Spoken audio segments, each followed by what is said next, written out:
Hey beautiful people, welcome to Fundoo programming. मैं हूं आपका दोस्त फंडू बॉय। दोस्तों, एक बार एक बच्चा अपनी गरीबी से इतना ज्यादा परेशान हो गया था कि उसने छोटी सी उम्र में अपने कुछ दोस्तों के सामने ये कमिटमेंट दे दिया था कि या तो मैं 35 साल की उम्र पार करने से पहले एक मिलियनर बनकर दिखाऊंगा, या तो फिर मैं इस शहर की सबसे ऊंची बिल्डिंग से छलांग लगाकर अपनी जान दे दूंगा। अब भाई, एक छोटे से बच्चे के मुंह से ऐसी बात सुनकर सबको बहुत ही हैरानी हुई, क्योंकि वो बच्चा उस समय पर सिर्फ घर घर जाकर पेपर ही बेचता था। तो दोस्तों, एक पेपर बेचने वाले लड़के से लेकर दुनिया का सबसे अमीर इंसान बनने तक का सफर इस बच्चे ने कैसे तय किया, वो मैं आज आपको सटीकता से बताऊंगा। साथ में मैं आपको कुछ ऐसे प्रैक्टिकल फॉर्मूला भी दूंगा जिसे आप आज और अभी इस्तेमाल करके अपने एक उज्जवल भविष्य का निर्माण भी कर पाओगे। तो दोस्तों, इस वीडियो को पूरा जरूर देखना। दोस्तों, इस बच्चे का जन्म 30 अगस्त 1930 में हुआ था और माता पिता ने उसका नाम वॉरेन बफेट रखा। वॉरेन के पिता हावर्ड बफेट जो कि एक स्टॉक ब्रोकर थे और उनकी माता हाउस वाइफ थी, और जो कि 1930 में अमेरिकन क्राइसिस चल रही थी, इसलिए वॉरेन बफेट जब 1 साल के हुए तब तक उनका पूरा परिवार कंगाल हो चुका था और गरीबी के चलते उनकी माँ कई बार अपना एक टाइम का खाना भी नहीं खा पाती थी, बल्कि वो अपने हिस्से का खाना अपने पति और बच्चों को खिला देती थी ताकि वो स्वस्थ होकर अपना काम कर सके और अपने लिए एक उज्जवल भविष्य की रचना कर सके। अब ये गरीबी देखकर वॉरेन ने अपना खर्चा खुद उठाने की सोची और 10 साल के बच्चे ने पेपर बेचने का काम शुरू कर दिया। वो हर रोज सुबह 5 बजे उठकर पेपर बेचने चले जाते थे, मगर कुछ दिन की मेहनत के बाद उन्हें पता चला कि वो इतने पैसे नहीं कमा रहे थे जितने की उन्हें जरूरत थी। थक हार कर उन्होंने अपने कुछ दोस्तों के सामने ये कमिटमेंट कर डाला कि या तो मैं 35 साल की उम्र पार करने से पहले मैं एक मिलियनर बनकर दिखाऊंगा, या तो फिर इस शहर की सबसे ऊंची वाली बिल्डिंग से छलांग लगाकर अपनी जान दे दूंगा। इसलिए जब उनकी उम्र के बच्चे अपना ज्यादातर समय खेल कूद में बर्बाद कर रहे थे, तभी उस छोटी सी उम्र में वॉरेन एक स्ट्रॉन्ग कमिटमेंट के साथ अपना लक्ष्य निर्धारित कर चुके थे, क्योंकि उनका मानना था कि एक बिना पैरों वाला इंसान भी पहाड़ की ऊंचाइयों को छू सकता है, मगर उसे पता होना चाहिए कि आखिर में उसे कहां पे जाना है। मगर वहीं अगर आपके पास लक्ष्य ही नहीं होगा तो फिर चाहे आपके पास 4 पैर ही क्यों ना हो, मगर फिर भी आप कहीं नहीं पहुंच पाओगे। और यही बना उनकी सफलता का सबसे पहला माइलस्टोन, क्योंकि इस कमिटमेंट के बाद वॉरेन का दिमाग अब हर एक चीज को बारीकी से समझने की कोशिश करने लगा था, जिससे कि वो पैसे कमा सके। जैसे कि पेपर बेचने के साथ साथ उन्हें ये पता चला कि लोगों को कोल्ड ड्रिंक पीना भी बहुत पसंद था, मगर लोग कौन सी कोल्ड ड्रिंक पीना ज्यादा पसंद करते थे वो उन्हें नहीं पता था। इसलिए उन्होंने अपने घर की पास वाली एक दुकान से एक हफ्ते तक सारे कोल्ड ड्रिंक्स के ढक्कन जमा करने लगे, जिनमें उन्होंने देखा कि उसमें ज्यादातर ढक्कन कोको कोला के थे, जिससे उन्हें ये पता चला कि लोग कोको कोला पीना ज्यादा पसंद करते हैं। और उन्होंने पेपर के साथ साथ कोको कोला और च्युइंगम भी बेचना स्टार्ट कर दिया, और देखते ही देखते वो महीने में कम से कम $175 कमाने लगे थे, जो उस समय पे एक स्कूल में पढ़ाने वाले टीचर की महीने की सैलरी से कहीं ज्यादा बड़ी रकम थी। अब ये चमत्कार इसलिए हो पाया क्योंकि उन्होंने अपना दूसरा सक्सेस प्रिंसिपल का इस्तेमाल किया था, take only result oriented actions, यानी कि दिन भर में वही काम करो जो तुम्हें तुम्हारे सपनों के करीब लेकर जाए। अब इस फॉर्मूला का सटीकता से इस्तेमाल करने पर वॉरेन अच्छी खासी कमाई कर रहे थे, मगर जैसे जैसे समय आगे बढ़ा वैसे वैसे वॉरेन की पढ़ाई की वजह से और कई बार ज्यादा बारिश गिर जाने की वजह से वॉरेन लोगों के घर जाकर न्यूज़पेपर और दूसरी चीजें नहीं पहुंचा पाते थे, जिसकी वजह से उनकी इनकम कम होने लगी थी। अब वहीं उनके पिता भी अब अच्छी खासी कमाई करने लगे थे, इसलिए वो नहीं चाहते थे कि वॉरेन अब ये सब काम करे, बल्कि वो ये चाहते थे कि वॉरेन अब अपना पूरा ध्यान अपनी पढ़ाई पर रखे। लेकिन भाई, अब घर वालों को तो वॉरेन बफेट के इस कमिटमेंट के बारे में तो कुछ पता ही नहीं था, इसलिए वॉरेन बफेट अपनी पढ़ाई के साथ साथ पैसे कमाने के भी तरीके ढूंढने लगे, और वहीं बना उनकी सफलता का तीसरा formula, change your strategy but never change your goal, यानी कि अपने लक्ष्य तक पहुंचने का रास्ता जरूर बदलो, मगर कभी भी अपने लक्ष्य को मत बदलो। अब इसी सक्सेस प्रिंसिपल का इस्तेमाल करते हुए वॉरेन को अपने पिता से स्टॉक मार्केट के बारे में पता चला कि कैसे आप अपना डेली का रेगुलर काम करते हुए भी किसी चीज में एक्टिवली इन्वॉल्व हुए बगैर भी घर बैठे बैठे पैसे कमा सकते हैं। वॉरेन को यह तरीका बहुत ही मजेदार लगा,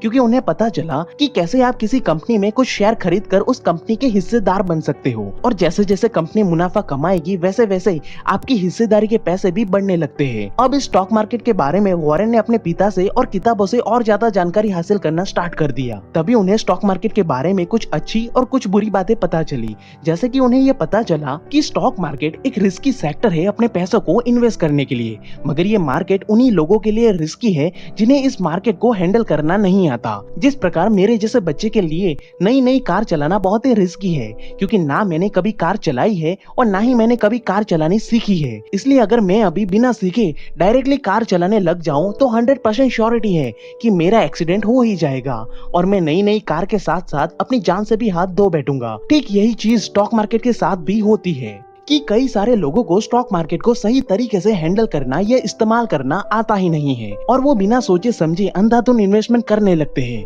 जिसकी वजह से ही वो अपने पैसों को गवा देते हैं। इसलिए वॉरेन बफेट ने डायरेक्टली छलांग मारने से पहले स्टॉक मार्केट को हैंडल करना और उसे इस्तेमाल करना बेहतर समझा, ताकि वो उसे सटीकता से सीख कर बिना कोई रिस्क के आसानी से अपने पैसों को इन्वेस्ट कर सके। जिसमें पहली चीज वॉरेन को ये समझ में आई कि हर कंपनी को ग्रो करने के लिए पैसे चाहिए होते हैं, इसलिए कंपनी पब्लिक फंड का सहारा लेती है, यानी कि वो आईपीओ निकालती है, जिसे कि दुनिया की आम जनता भी उस आईपीओ को खरीद कर कंपनी की एक हिस्सेदार बन जाती है और उस पैसों का इस्तेमाल करके कंपनी अपने आप को ग्रो करती है और अपनी ग्रोथ के साथ साथ वो अपने हिस्सेदारों को भी अमीर बनाती है। जैसे कि एग्जांपल देखें तो वो एक कंपनी की वैल्यू है 3 करोड़ रुपए और उसने अपने 3 लाख शेयर मार्केट में निकाले तो उसके हर एक शेयर की कीमत होगी 100 रुपीज। अब अगर आप उसके 20 शेयर खरीदते हो तो आप उस कंपनी में 2000 रुपए के हिस्सेदार बन जाते हो और उसी हिस्से को कहते हैं शेयर। अब कंपनी आपके पैसों का इस्तेमाल करके ग्रो करती है और मान लो कि फ्यूचर में उसकी वैल्यू 6 करोड़ हो जाती है तो अब उसके एक शेयर की कीमत 100 रुपए से बढ़कर 200 रुपए हो जाएगी, यानी कि अब आपके इन्वेस्ट किए गए 2000 रुपए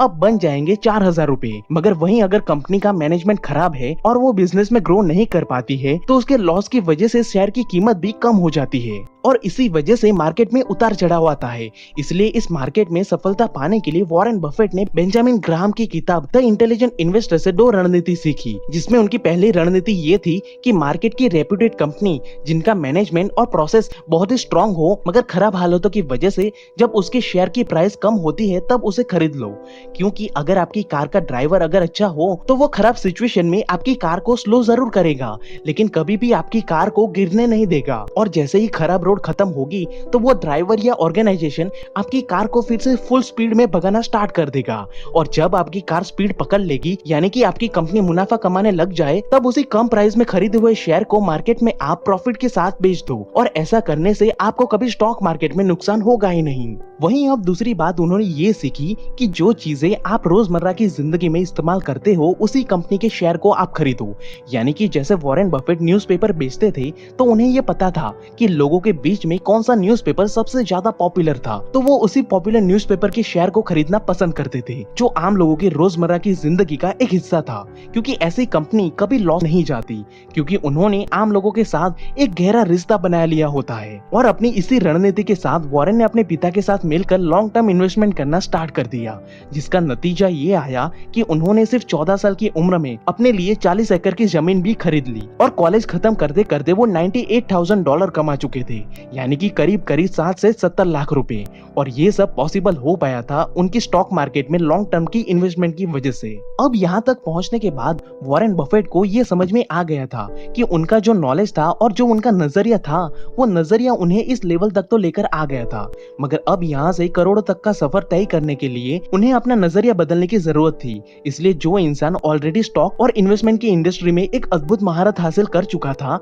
ऐसे इंसान बेंजामिन ग्राहम की नजर से वो स्टॉक मार्केट की दुनिया को समझना चाहते थे और इसीलिए उन्होंने अपनी आगे की पढ़ाई उस कॉलेज में पूरी की जहाँ पे बेंजामिन ग्राहम पढ़ाते थे और अपनी कॉलेज खत्म करने के बाद उन्होंने 2 साल तक वहीं बेंजामिन ग्राहम के साथ काम किया और स्टॉक मार्केट और इन्वेस्टमेंट की दुनिया में एक ऊंचे लेवल की महारत को हासिल किया, जो बना उनकी सफलता का अगला प्रिंसिपल कि ऑलवेज लर्न फ्रॉम एक्सपर्ट। और उसके बाद वॉरेन ने खुद अपनी इन्वेस्टमेंट फर्म स्टार्ट की और करीब 2 साल के अंदर अंदर ही उन्होंने इस फर्म से करोड़ों का प्रॉफिट जनरेट किया और 35 साल की उम्र पार करने से पहले ही वो मिलियनर बन गए और अपने बचपन के कमिटमेंट को उन्होंने बड़ी ही सटीकता से पूरा किया और इसी तरह से वो कुछ ही समय में दुनिया के सबसे अमीर इंसानों में से एक इंसान भी बन गए। जिसके ऊपर वॉरेन बफेट ये कहते हैं कि सिर्फ मेहनत करते रहने से कुछ नहीं होने वाला, मेहनत के साथ साथ आपको सही स्ट्रेटेजी और सही प्रिंसिपल का इस्तेमाल करना भी आना चाहिए, तभी आपको एक सटीक सफलता मिल पाएगी। अब जैसे कि मैंने स्टार्टिंग में बताया था वैसे आप भी आज और अभी वॉरेन बफेट की तरह ही इस फॉर्मूला को प्रैक्टिकली इस्तेमाल कर सकते हो।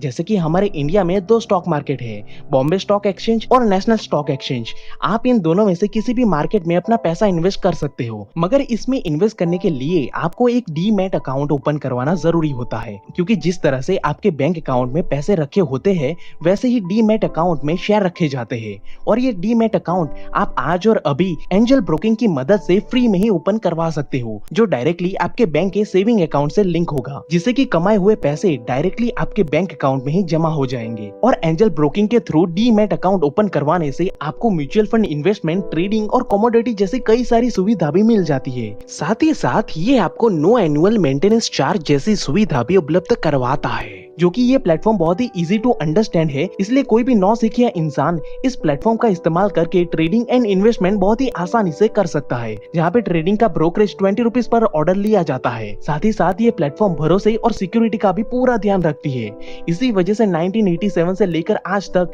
ये प्लेटफॉर्म मार्केट में बड़ी ही मजबूती से टिका हुआ है। और अगर यहाँ पे आपको कुछ समझ में ना आए तो यहाँ पे बड़े बड़े एक्सपर्ट लोग भी बैठे हुए हैं आपकी मदद करने के लिए, जिसकी पूरी जानकारी और लिंक आपको डिस्क्रिप्शन बॉक्स में मिल जाएगी, जहाँ पे आप आज और अभी फ्री में ही इन सभी प्रिंसिपल को प्रैक्टिकली इंप्लीमेंट करना स्टार्ट कर सकते हो। तो दोस्तों जाइए और इस फ्री सुविधा का आज और अभी लाभ उठाइए। And at last, thank you for watching guys.